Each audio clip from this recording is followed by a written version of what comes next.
All right. What up, party people in the place to be? Good evening. What's going on, y'all?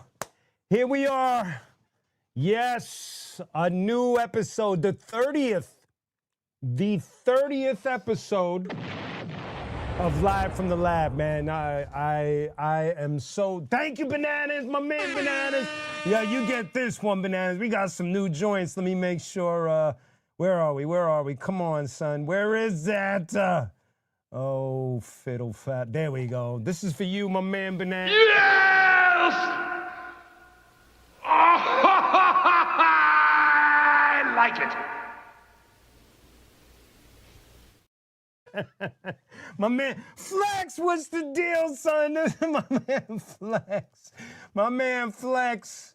Yeah. Yeah. Thank you. Yes. 30th episode. Who we got in the house today? Let me get my headphones right, man. And my mic. I want my mic a little closer. There we go. We got my man Gorilla, of course. What's the deal, son?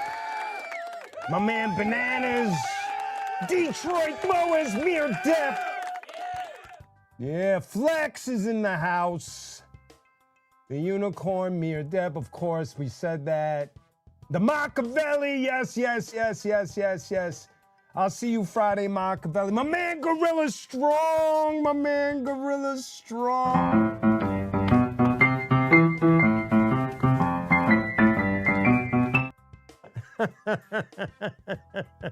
Thank you all for your support. Obviously, if you're here for the first time, please like and subscribe. If you want to show your support, we got super chats, super stickers, super gifts for those that are holding the vertical cell phone, type deal.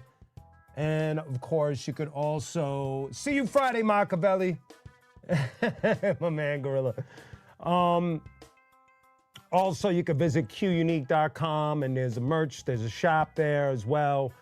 And of course, just spreading the word. But remember, make sure you hit that like and subscribe. I thank you for being here today, yo. Thank you very much. Yes. So, got a few things I want to talk about today. First and foremost, I am about to hand in the second single.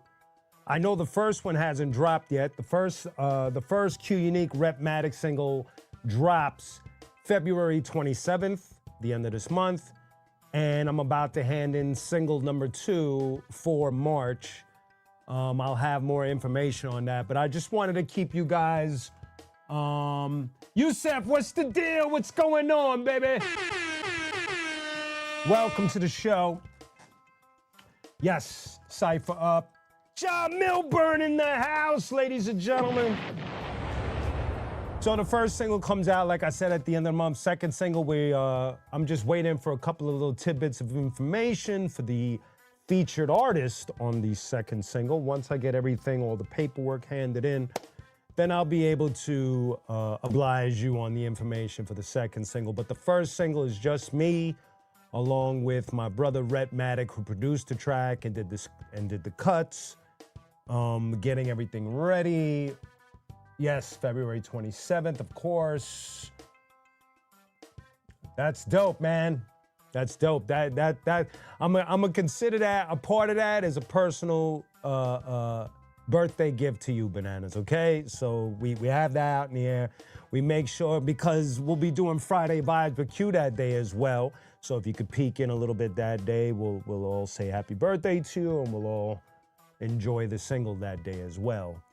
So yeah, we're just waiting for those two things. And on the rock side of things, for those that like what I do or love what I do in rock with my band Mother Fuzz, currently, our new single drops next Friday.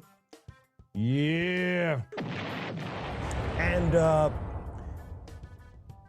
it coincides with the holiday that's happening that weekend, which is Valentine's Day. You'll know more about it as we get closer to the drop of the singles. So that's the deal with all Oh, that's what's up, Bananas. That's what's up. I definitely will be seeing you. Ben, what's the deal, son? What's good with you, Ben? I'm trying to give you something. I don't got anything right now, but all right, Ben, this is for you, man. Oh, no.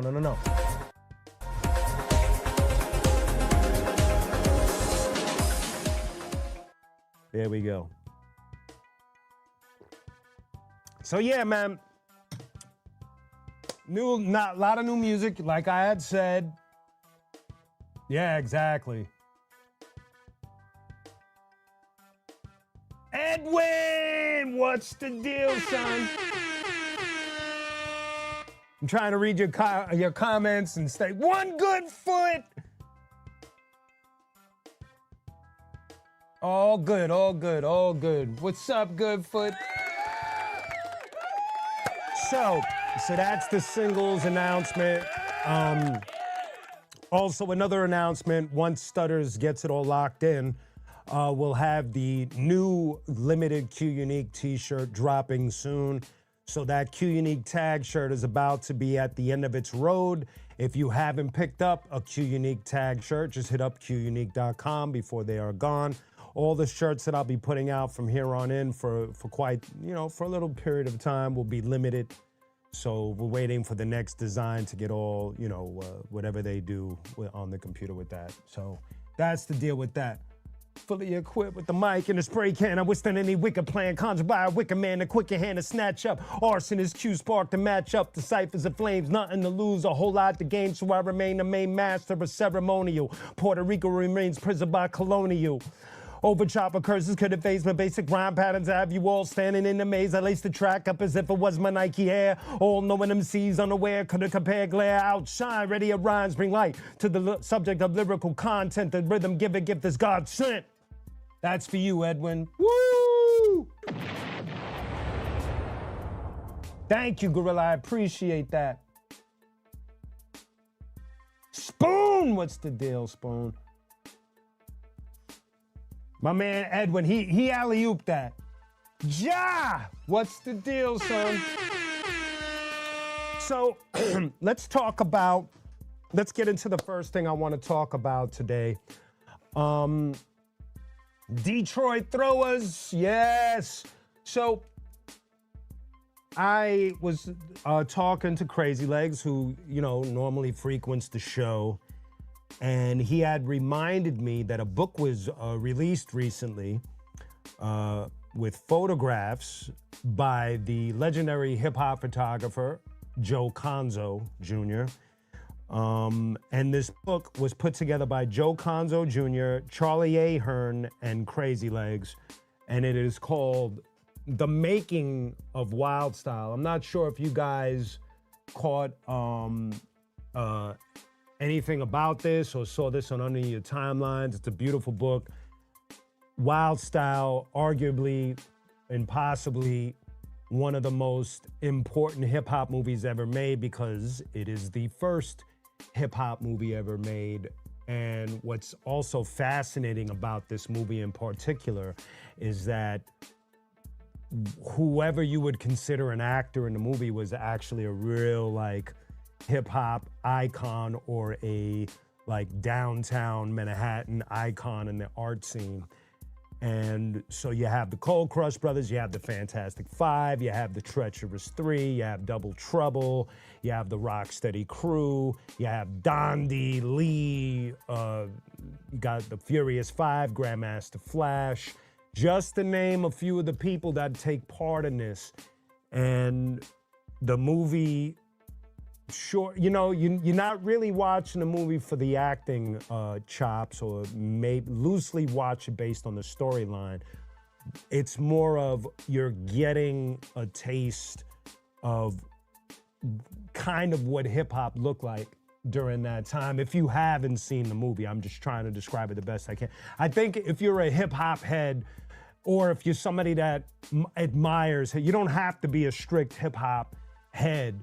I think that even if you just respect the craft or you just have a liking for hip hop, it'd probably be very educational for you to see this film just based on watching how rappers used to get down, how graffiti and DJing and breaking and MCing all came together like naturally for this film. But this is the book, and it's full of just amazing, like, so there's Joe Conzo right there, legendary, like, photographer who was there pretty much, I would say especially during the Cold Crush beginnings, you know, with their career, and he happened to capture a lot of cool pictures. There's a young Grandmaster Caz, there's the scene on the basketball court right there for those that, what up, Jay Freedom? Exactly. I know, Edwin, I be seeing it, trust me, I be seeing it. Floats your boats, man, take some Gas X. Here's some more where you have Cold Crush and the Fantastic Five, a little behind the scenes of the basketball scene, the basketball a cappella battle that they have, and then they go into a basketball game. Let me dig a little deeper here. Wow, this is Cold Crush. I believe this is at the Dixie or maybe downtown. I haven't read all the captions yet, but some of these pictures, obviously, you know, this is at a time when there were no cell phones and not a lot of people were just walking around with cameras. So for Joe Conzo to think, and he was, you know, he was a younger cat back then. So for him to even consider like, yo, I gotta capture this. There's Charlie Chase on the Wheels of Steel, the Cold Crush brothers.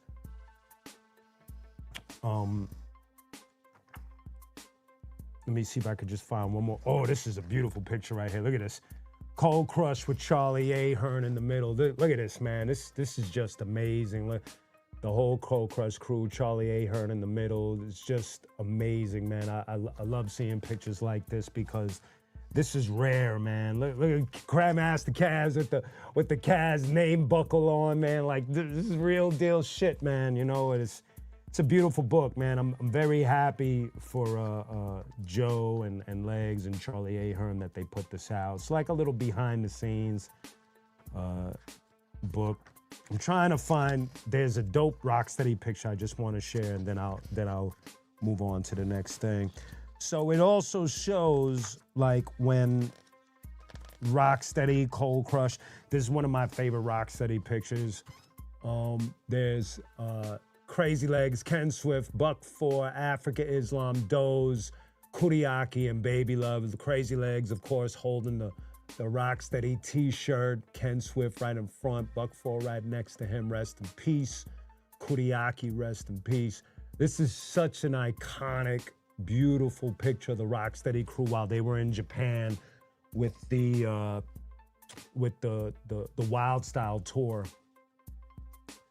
And you know, just amazing, man. Look, here's another one. Crazy Legs doing one of his signature moves. Crazy, man. Just amazing, you know. And I'm a sucker for music history. I got a lot of books in the stash, and it doesn't matter. One more page I'll show you is there's Busy Bee and Grandmaster Caz. Let me make sure I got everybody. I don't think I read other members of Cold Crush. I can't see too clearly. You're gonna have to check Joe Conzo's Instagram page at Joe Conzo. He also has a website, so just, you know, I'll do my best to leave a link in the description for later, but go on Joe Conzo, of course. Charlie Ahern and Richard Crazy Legs Cologne. There's all the credits right there. It's a beautiful book, man. And it came, he sent it with one of his stickers called Born in the Bronx, his whole company right there. And he was beautiful enough to send me a nice 8x10 of the Cold Crush brothers signed by Joe Conzo. Cold Crush Getting Down, the entire Cold Crush brothers. I'm gonna put this in a nice frame. This has gotta go on the wall, man. This is history right here. This is, and Charlie Ahern, the director of Wild Style, right there hanging out on the bottom, man. So this is a very dope shot right here. Much props to Joe Conzo, Charlie Ahern, and Crazy Legs, man. Beautiful book, beautiful. Yeah, man. Wow, steady being cool. See, that's a crazy one, man. Oh, word, Goodfoot. I didn't know that. That's what's up, man. Salute to you for sure, man. Edwin, I have been getting tattooed out here. The place that I go to is Vatican Studios in Orange County. They also have a shop in LA now too.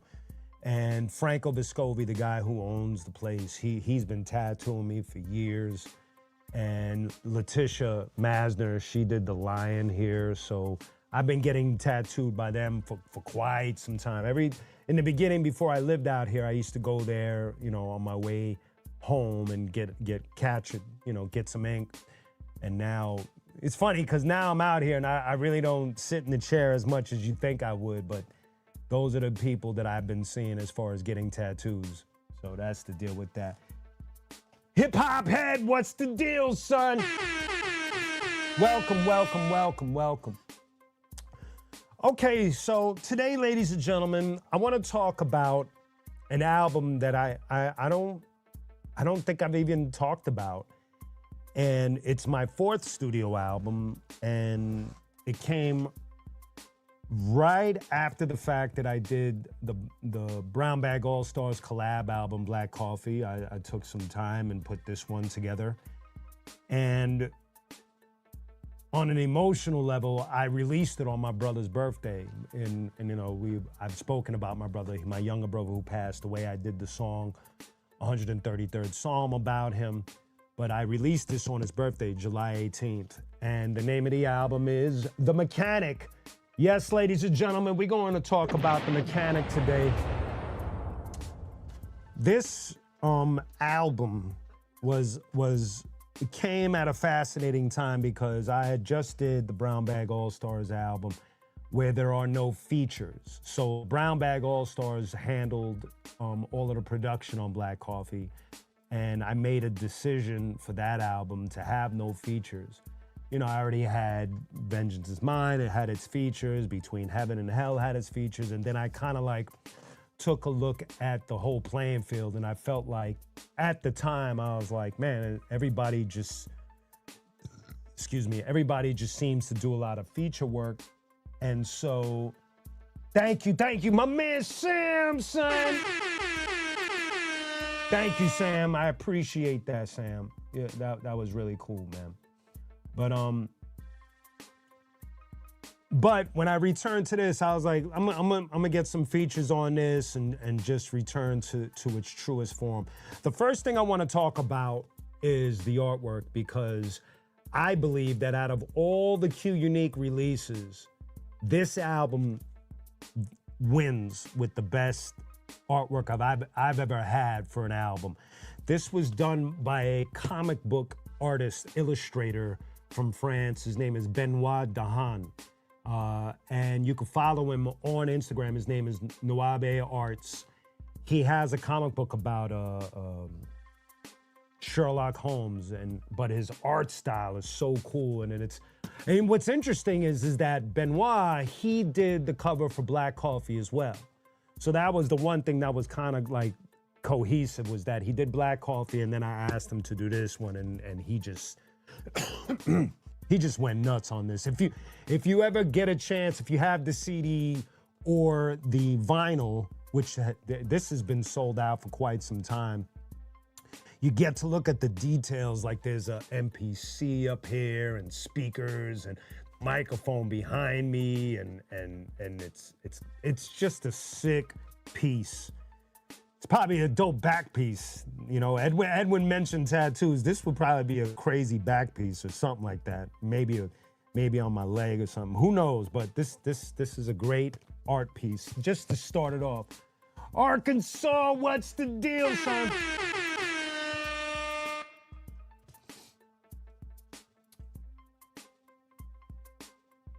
Oh, thank you. Unicorn just told y'all, listen. So the Unicorn said that the Joe Conzo book, where did I put it? So this book that I talked about earlier, the Wild Style book, go to the National Hip Hop Museum on Instagram. It's on their website, and you could get a copy of the book, man. It's a beautiful book if you dig the history. So there you go with that. Eon, what's the deal, son? Eon. Hey, man. There we go. That's for you, Eon. What's the deal? Thank you, John Milburn. So we got past the artwork. All right. So let's go to the first track. First track right here called Look Up in the Sky. I produced this track without saying too much of what went into the beat. I sampled one of my all-time favorite action heroes, and kind of at the time what I was trying to say in the rhyme is how I'm this hybrid person and I'm just navigating through life. It's like I'm playing the game of death, a challenge at every level. As long as I mix my rapping with heavy metal, as long as there's a road for me to travel and I'm fully equipped for the war that precedes the battle, well then I'm in it for the long haul, cause me behind the desk in an office building is the wrong call. Unless the game's over, then it's no longer declared wrong. Look dog, I'm rocking out, I grew my hair long. I'm tatted up and I'm on the road with corn. The beauty that can't be held like a rose with thorns, the last of a dying breed that y'all rely on need, but you download from a family I'm trying to feed. It is what it is, I keep rocking through the feeling, cause nothing I say is gonna stop them from stealing. Look at the way the props accumulate, cause the fan base let the love for Q exuberate. Through the doubt, through the hate, lose without, moving straight, brew a new debate, a crucifixion, proven faith. I walk amongst the Nazarenes with a face that could grace the cover of a dozen magazines. And it ain't because of vanity, it's my family ties that raises the brow above their slandering eyes. I'm a man to love, a man to despise. I ain't planning to shove, I'm planning to rise. So gather round and attest to a man with an S and a diamond embedded on my chest. Over the building, it took nothing to fly. Capital Q, Brooklyn, look up in the sky. And that was the first verse of this album. It's like an introductory to this particular chapter. Like, you know what I mean? John Milburn, no. When I'm in album mode, it's not necessarily difficult to come up with rhymes. It's I think where my brain might take a little more time is what am I gonna rhyme about? Because I do love doing the random thoughts like what I just did, where there's kind of a direction, but it's loose. Those are fun. But when I'm doing a very specific subject, that's when like I might take a little extra time just to make sure that that whatever I'm talking about, I can agree with. There's a lot of thought process for the conceptual songs. So that's the only time, and it's not even like a lot of time, it's just like that's when there's more of a thought behind what I'm doing. So, but overall, no, there's not a lot of time with that. When do you know when to actually be finishing? That's a great question. I think I just feel it in my gut that I don't really like, I don't have like a number in mind. It's always the feeling that I'm getting, after like having a few songs. Because number one, I'm sure I could just keep on recording and have like a million songs, but it's like, it's more, there's a soul detection where it's like, okay, that's enough. So that's when I know when to put it down like that.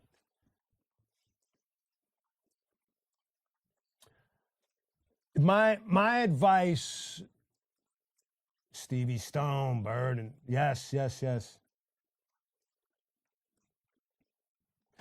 Arkansas, you funny man. Thank you, Edwin. I appreciate that. Ja, thank you. Yes, we're gonna get into that in a second. I was just gonna say something to Sam. When it comes to lyrics, Sam, and I know you know this, so I'm not trying to talk at you like I'm your teacher. But when it comes to lyrics, start with the basic idea of the direction of the song itself. So let's say you're gonna do a song about, let's pick a subject. Let's say abandoned people. So what you do is you try to find words that relate to the subject itself, put them out, write them down, however you do it. Try to formulate thoughts and sentences, and keep the subject at the top of the paper so that as you're writing, you don't go too far off, because the subject on the top is just to constantly remind you, oh, I'm supposed to be sticking to, this is my guideline. Because we all could be, when writing lyrics, we all could be guilty of just going off on a tangent somewhere else. So you just want to like figure out what it is that you want to write about, and then just do a brief bullet point or a brainstorm on a sheet of paper of just random thoughts that pertain to the subject. I hope that was helpful for you. Okay, so track number 2 is The Bad Guy, and it's produced by an old friend of mine named Schematics. I believe I met him through Vinny Paz a long time ago. I think he lives in Canada. He's a cool dude. He had like a shit ton of beats. And the song itself, the first verse is personal. The second verse is more like mentally Fantasyland. And I'll explain. The first verse is very real. Everybody that I'm talking about, and even if I'm talking in a way where I might lose you in that first verse, it was done on purpose so you couldn't really pin the crime to certain names or people. But all of that is real from my homie that passed away. The first name I say, Tito, who was a good dude. He was somebody that would rap with me in my early days. He would go to studios with me and all of that. But he was a street dude, and he was a little older than me, and whenever we would go to the clubs, I'd be having product in my little pocket or whatever, so that whenever he was doing what he did, I was like, you know, the gopher or whatever you want to call it. And then I talk about just how a lot of people just in my family were just, to put it really basic, we were all kind of raised to be villainous. It's kind of hard to explain unless you could relate. I come from an aggressive family, and it definitely got me into a lot of trouble in my youth. I definitely saw my share of craziness, and so I give little mentions of certain things that I might have seen. It's not everything, but it's a little thing. And then it spins into the second verse where it's a little more like, a little more fantasy land and just being clever with the concept of being a villain myself. And so that's the whole overall concept of the Bad Guy, was just showing where my roots come from and then just going into the second verse. So that's The Bad Guy in a nutshell. Yeah, Spoon, you know. That's what's up. That's what's up. Thank you, Sam. Thank you, Gorilla. Thank you, Spoon. Yes, exactly. You know, it is what it is. I'm definitely in a better place, and a lot of the people that were there, sadly, some of them have passed, but those that were there and also part of that whole villainous mentality, like my father being one of the key ones, he's in a better place, and he and I are in a better place. So that's a good thing.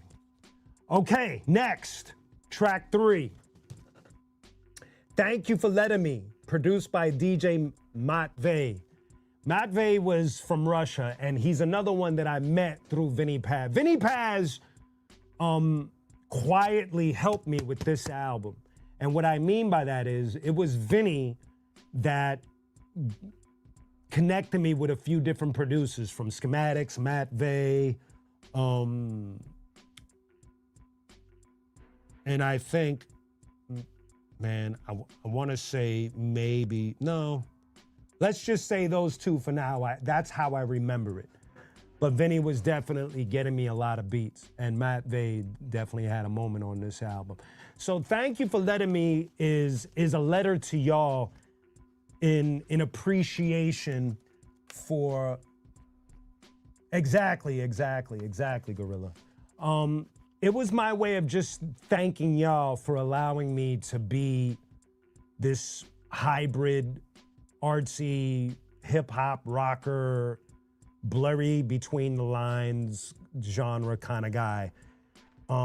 Thanking you for your support, thanking you for your love, thanking you for allowing me to be myself. And it was inspired by the Sly and the Family Stone song, Thank You for Let Me Be Myself Again, that song. So I was definitely inspired by that.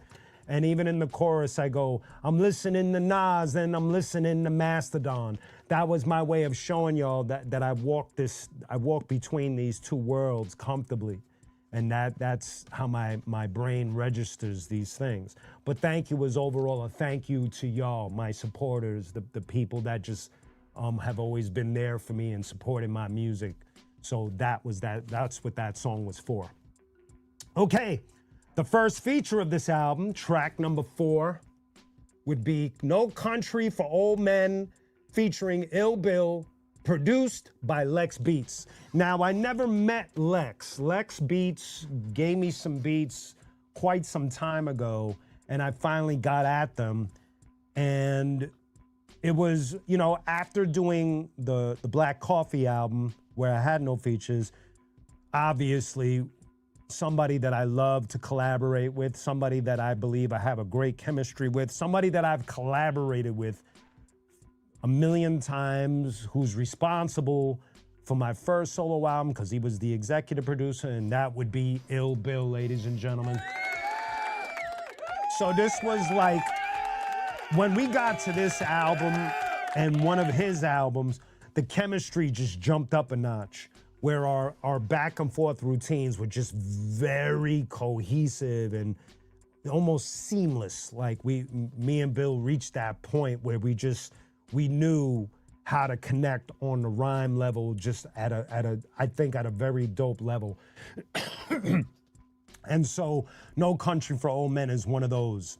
We'll get to the next one, which I think made more of an impact, but No Country for Old Men, produced by Lex Beats, is the first feature on this album with my homie Ill Bill.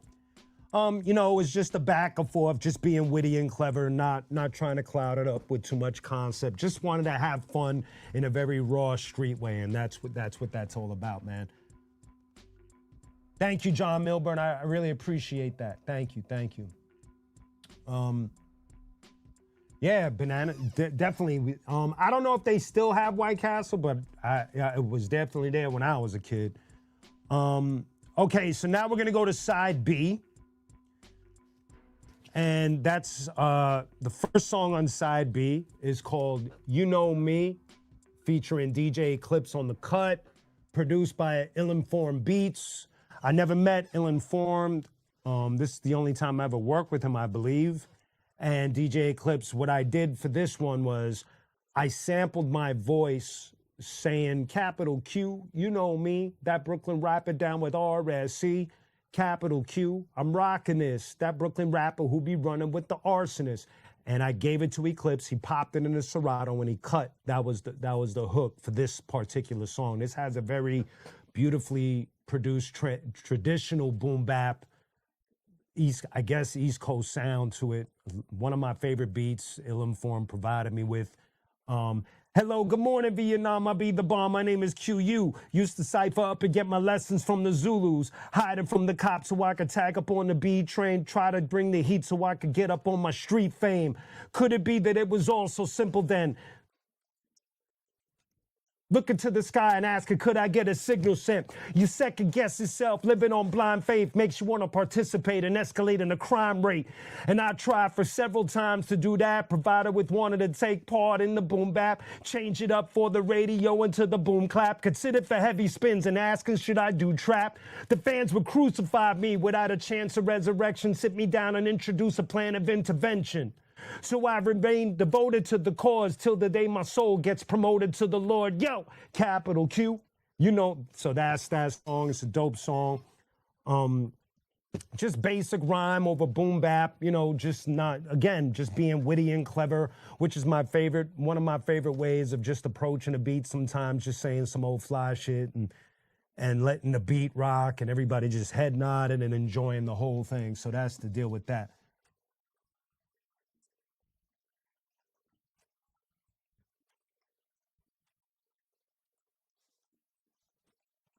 Ill Informed Mold Tapes, I got to check that out. Edwin, so did Destroy always have that absolutely wild head? Yeah, man. Destroy, he has a deep love and appreciation for hip hop, so it's real too. That's the thing, is like when you see him like just, you know, into it, he's into it. Like he has that deep love, man. Shout out to Destroy. That's all real and authentic. Okay. The next one, track number 2 on side B. This is the feature I was talking about. Cult Leader in Capital, featuring Ill Bill and DJ Eclipse, produced by Sick Nature of the Snow Goons. This is the song on this album. We have a video for this that you could catch up on YouTube. And obviously, Sick Nature gave us one hell of a track. And this one, me and Bill went apeshit on. And this is one of my favorite songs that I've done with Ill Bill. We just had a blast, and then we filmed it in this basement, in this crusty basement in the hood in Brooklyn, and just had a blast. And forgot, what was the name? Ezra, is his name Ezra? Or Ezra? I can't remember his name, the director who did the video, but he did an outstanding job.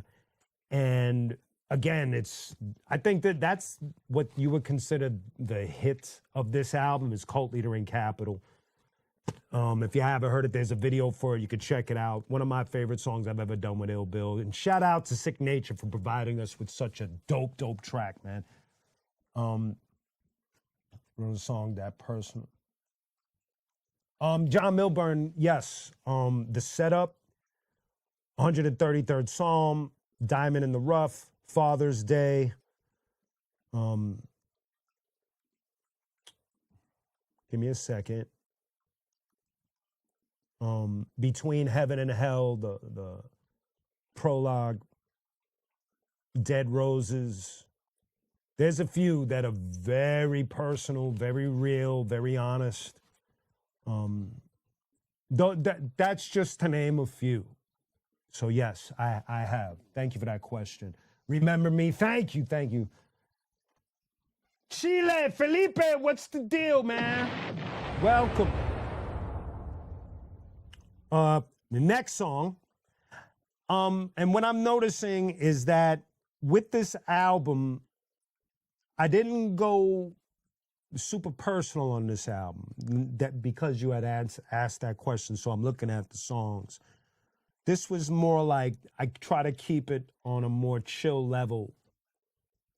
So that's what happened with this particular album. It was a lot of fly, like saying a lot of fly shit, you know what I mean? So that's what happened with this album. So the next one, track 3, I'm actually happy with this one too. It's called Brooklyn Stomp, produced by Ayatollah. That's the person that produced Miss Fat Booty for Most Def. And what's crazy is Ayatollah and I, when I had handed him the finished demo, he was definitely, he was more like, yo, we should do a whole album, but it just never happened. But what's fascinating about this track is that when he gave me the beat, it had those vocal samples. The way you hear it, he had these vocal samples scattered through the track.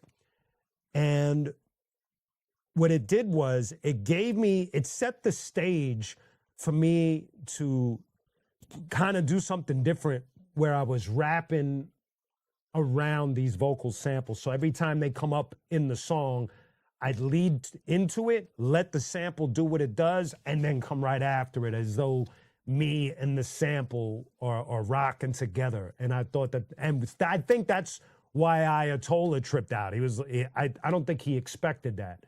And so it just made the whole experience dope. It's such a interesting beat, and Ayatollah is such a dope producer. And, you know, it was one of those things that I was honored to work with him. He had already, you know, like I said, he did the track for Mos Def and a few others. And so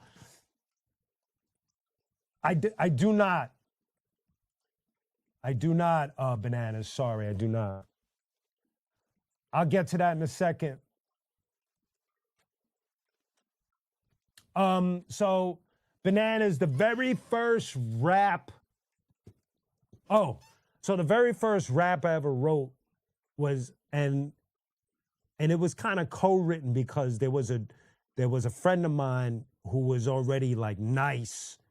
He's my first mentor. His name is Matthew Negron. He's the first person to like I was writing rhymes, but he's the one that like helped me get better. And so we started writing a song together called The Crowd's a Witness. And that was the first demo that I ever wrote and even recorded. And so that's the name of that song. I barely remember what I said on that. As I step on the stage, the crowd's a witness. And as I say my rhyme for the audience, my style is uplifting. I am an artist, just listen as I start it. That's all I remember. It's crazy that I remember that. Oh my God, that's crazy. Favorite track you produced for another artist? Oh, that's very easy. I produced Thieves in the Night for Shabazz the Disciple. It's on Book of Shabazz, that album, Book of Shabazz. And the whole experience, because Shabazz and I, you know, he was friends with the arsonist. And so he came down to the art. I had a studio in Brooklyn, and he picked the beat. And he told me to go to the studio. I met him at the studio in the city, and Lil Dap from the group Home showed up, and Killer Priest, and they're both on the song. So if you haven't heard it, Thieves in the Night, Shabazz the Disciple featuring Literal Dap.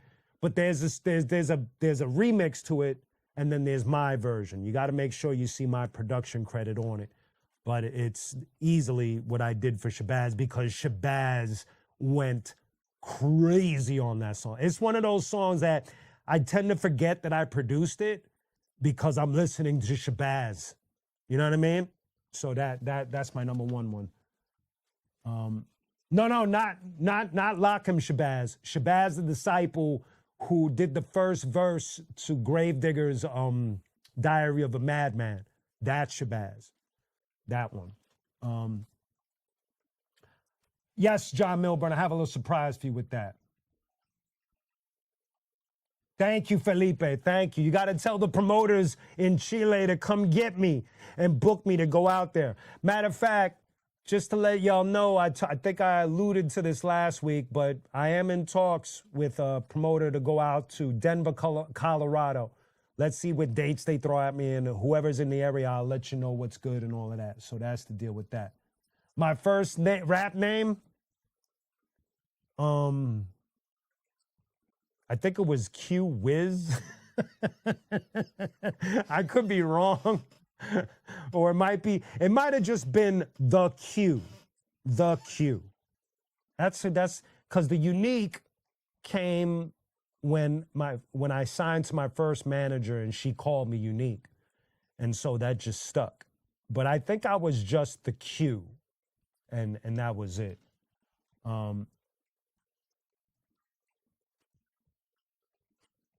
Oh, okay, Edwin, I got you. My bad. Oh, thank you, Edwin. I appreciate that. Well, I'm just making sure I got all your questions. And Bananas, I did meet RZA, but not in a way where he would remember me. But I have, because of my friend Vinny Ponte, I tell the story of how I produced a track for Raekwon and spit on Raekwon shit. Vinny Ponte brought me up to the Wu-Tang. They had a suite on somewhere in the 30s in the city, and that's when I met most of the members. smoked some weed with Method Man. Vinnie Ponta could tell you everything, but Vinnie also hooked it up where I produced the track for Raekwon, which is my second favorite person ever produced for was Raekwon. So that's the deal with that. Okay. Oh, that's what's up, Edwin. Thank you for sharing that. Thank you. My favorite Wu-Tang song? Woo, that's a dope question, man. If you're talking about the entire group, I'm gonna have to go with Triumph first. I think Triumph is like a flawless, what we would call a posse cut. I think the production, verses, video, just everything about that song. And as far as individual, I think Liquid Swords, the song with Jizza, I think that song is just one of my all-time favorite hip-hop songs, just everything about that. I could go on for days about Wu-Tang, so that's the dude. That's dope, Detroit. That's dope. My number 2 is In the Hood. Is it what's the name of that song? I don't have my phone on me, but it's on Iron Flag, I think. Or the W. I would have to show you what song I'm talking about. But let me get back into this, because we're almost done. Track number 4 on side B, Ignorant Genius, featuring Nems, produced by Stu Bangers. Now this is an interesting story. Stu and I had did a verse for him for his Faces of Death CD, and the trade-off was he gave me the beat for Ignorant Genius. Now the reason why it's called Ignorant Genius with featuring Nems, first of all, I've known Nems for a long time, way before he became the fucking superstar he is today. And the plan was, we do this a lot, artists. The plan was me and Nems, we were gonna have a whole album called Ignorant Genius. It was gonna show, you know, our ignorant side and our more intelligent side and try to bring the two together. So we just ended up doing the song, and then, you know, life just kind of like split the road where I just ended up doing other projects and other genres of music, and Nems went on to become who he became. And so that's why the overall album didn't happen. It wasn't anything personal or anything. Just sometimes these projects just don't happen because they just don't happen, you know? So, but,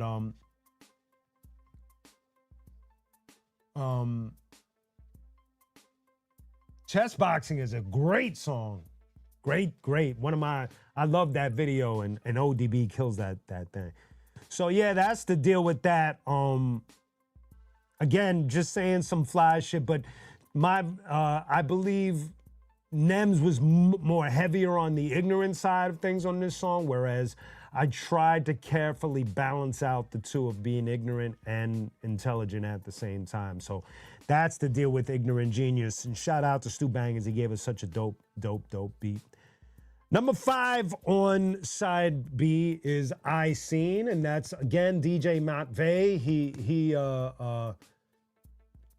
came through with this. This has a very boom bap sound to it. And I Seen is I was trying to go through my experiences just really like in a quick timeline. That's how the whole song is. It's like, I seen KRS One, by all means necessary. Seen Kane set it off, the scene was legendary. Seen Crazy Legs wearing sheepskin boots. Seen the arsonist overseas with the roots. I think that's how it goes. I don't remember the rhyme perfectly.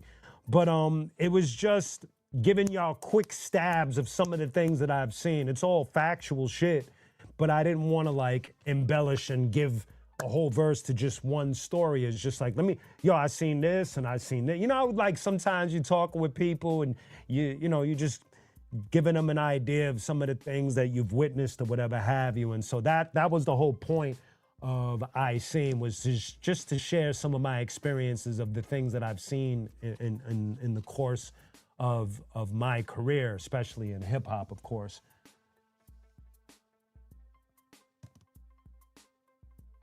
Yes, yes, yes.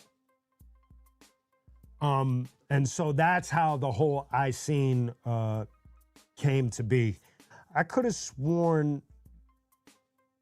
Oh, you know what? I skipped the song. I knew it because my brain was throwing up a bat signal at me. So on side A, there's a song, number 5, it's called Let the Games Begin, and that's also produced by Matt Vey.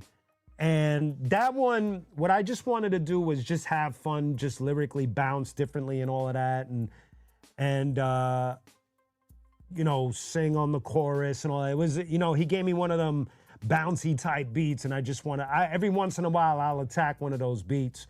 And so I just wanted to have fun with that one. And so that's how Let the Games Begin came about. Matt Vey, he produced 1, 2, 3 joints on this album. So he definitely came through. And again, I met him through Mini Paz. And then going back to side B, the last song is called Put Your Work In by T Cheap. I had done a song for T Cheap, so we did a trade. It's called Carpenter of Life. You can find it on YouTube. We shot a video and everything. But so this was the beat that T Cheap gave me, and it was just more like encouragement, talking about just get on your grind and put the work in, roll up your sleeves. Real simple, like in a sense, you know.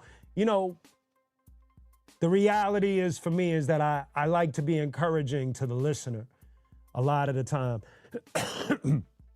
And so this was one of those songs where I just wanted to close it with just some little tidbits of just encouragement of just, you know, get on your grind and do what you got to do type thing.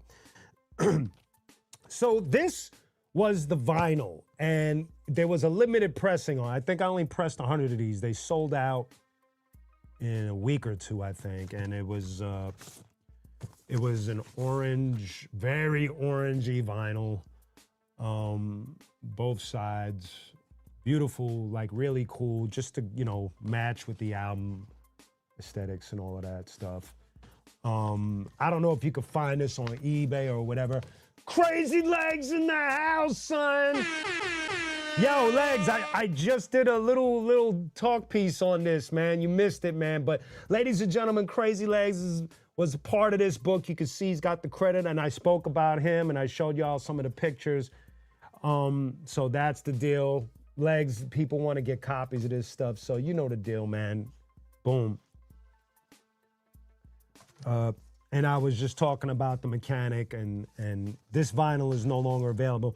You can get the CD. There's only a handful of those left on qunique.com, of course. And that's it. So the mechanic was overall an album where I kind of like didn't go heavy with the emotional songs, because for those that do listen to my music, you know sometimes that I could dive deep into the emotions with music. But with this particular album, I kind of kept it on a more surfacey and I just wanted to entertain and not take you down any deep roads on this one. It was my 4th studio album, as I had mentioned. I released it on my late brother's birthday, July 18th. And, you know, a lot of people dig this album, man. I had a lot of fun doing this one. And it was the first time I even used this service to do this album. It's a company called Crate Diggers, where it's like a Kickstarter for people that want to sell vinyl but just don't want to take too big of a chunk. Like, I didn't want to press 1,000 copies of this. So with Crate Diggers, I was able to set the mark at 100, and everybody just gave their money and got their albums. And I don't know if this is available anywhere. I never seen it in the wild. I never seen anybody let go of it or sell it. And what's dope is that one of the things I received was an award from Bushwick Radio for this album. I got voted. It says Bushwick Radio would like to present the Bushwick Radio Grind Award for second quarter album award to qunique for his dedication and contribution to the culture of hip hop with this album, The Mechanic. And so that is the award that I got for the album. And I was, man, I was actually surprised. It was an amazing thing, man. So, you know what I mean? The Mechanic goes down in history as album number 4. And I thank y'all for supporting The Mechanic, of course. I'm trying to think. We shot Co-Leader in Capital. I seen. Those are the 2 videos off of the album. And the rest is history, man. And that's my book report on The Mechanic today, ladies and gentlemen. Thank you so very much for watching for The Mechanic. Just looking to see if you guys got any questions before I get into the next, area of. I might have a little surprise for y'all today. Let's see. Where we at? Okay. Oh, so before I get into my surprise, look what I got. I got another reveal deck. Superstar. Yes, Raps and Riffs. What's the deal, son? Thank you for that, Raps and Riffs. What's going on with you? This one's for you, Raps and Riffs. Yeah! Okay. Oh, I might have some doubles in this one, man. Let's see. So right off the bat, we got The Doors. Ooh, The Who. That's a good one. Led Zeppelin. Wow, 3 iconic bands in a row. We're going for 4. Eric Clapton. This one I'm not really familiar with. Y'all might have to help me with this one. Lord Tracy. This one I never heard of. What up, Andrea? What's the deal? Another card pack Wednesday. Rigor Mortis, what's going on? John Lennon's son, yes. If you're asking about the resume, we Arsonist, we did a show with Sean Lennon. And he actually requested the Arsonist. At the time, he was a fan, and it was cool meeting him. It was surreal. Yoko Ono was backstage as well. It was a very surreal situation. So hopefully that helps you. It's all good. It's all good. Multiple producers, and you're soon to be released, produced by one producer. Which one do you prefer? Any of it? I like one producer. When I worked with Jake Palumbo on Royal Blood, that was... So the first time I ever had one solid production team would be Black Coffee with the Brown Bag All-Stars. And then when it became one producer, it was Jake Palumbo first with the Royal Blood album. And obviously now I'm wrapping up. It's pretty much wrapped up, but just setting release dates for the one with Rhapmatic. I like having one producer because it keeps the sound kind of cohesive as to where you're going with the music itself. I don't mind working with a variety of producers, but I think I'll lean more towards one producer. I think I enjoy that better. So that's the deal with that. Felipe, I've only worked with C. Lance on single songs. I never did a whole album with C. Lance, but he is dope. I actually recorded 2 songs for him recently and just waiting to see when he's going to drop them. But C. Lance is amazing. So that's the deal with that.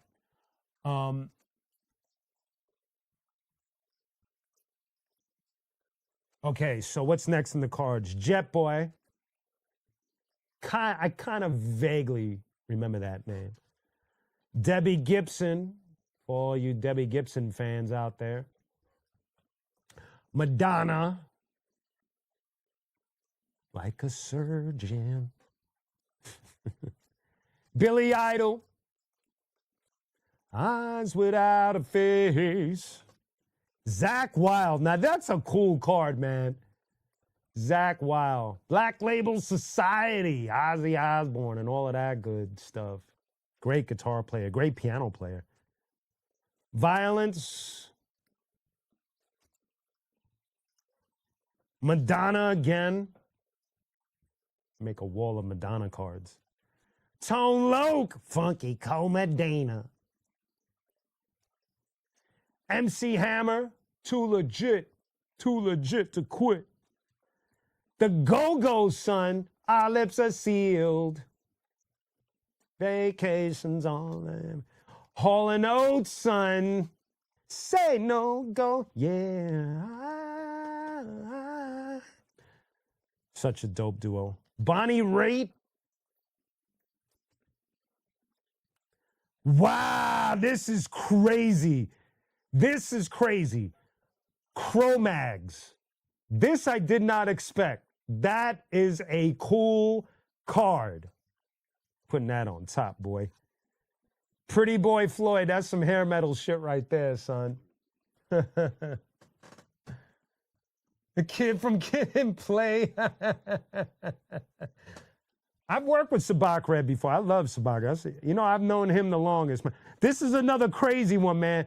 24/7 Spies, man. That's dope. That's really good. I remember this. Excuse me. Troop.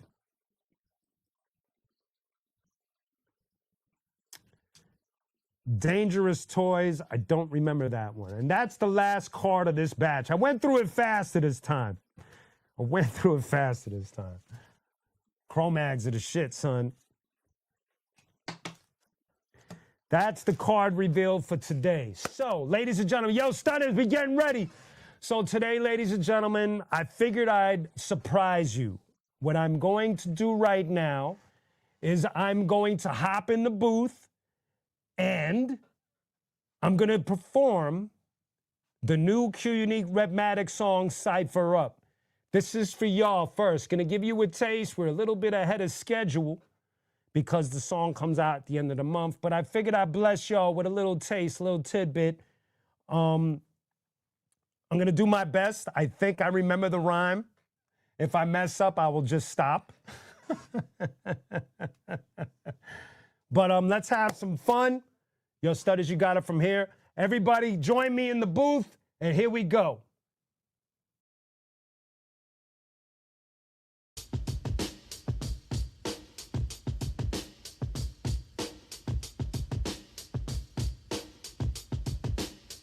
One, two. Check it out. Yes, y'all. We're gonna have some fun. I'm gonna do my best. This is a brand new rhyme, so. Thank you for another amazing episode. This is episode number 30 of Live from the Lab. Thank y'all for being there. Thank y'all for your support. I will see you Friday. Friday Vibes with Q. Much love to y'all. Enjoy your evening. Peace!